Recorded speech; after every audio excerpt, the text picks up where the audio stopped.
সবাই গেছে গা, গেছে গা। কি কর? আলহামদুলিল্লাহ বাঁচাইছো বাবা। আব্বা কি? তুমি তালাকের একটা ব্যবস্থা করো তো। আমি এই ব্যাটারে ভালো মতো করেছিলি, হ্যাঁ গেছে, এখন ঠিক আছে। কালকে দেখবা আবার আয়া করছে। ডেইলি ডেইলি এই যন্ত্রণা ভালো লাগতেছে না, একটা তালাকের ব্যবস্থা করো। কি করছি?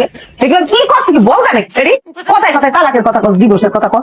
তুই কেন তালাক দিতে যাবি? তালাক দিব তোর জামাই। মনে কর তুই যদি জামাইকে তালাক দে, ওই যে কাবিনে 5 লাখ টাকা আছে না, 1 টাকাও পাবি না।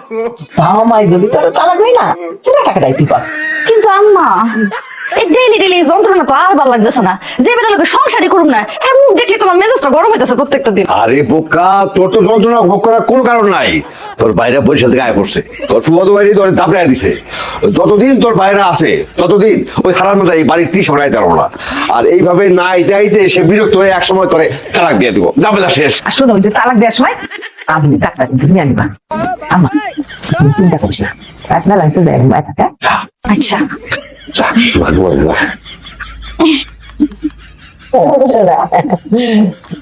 আবার তোরই ইনকাম আর ইনকাম, চলো।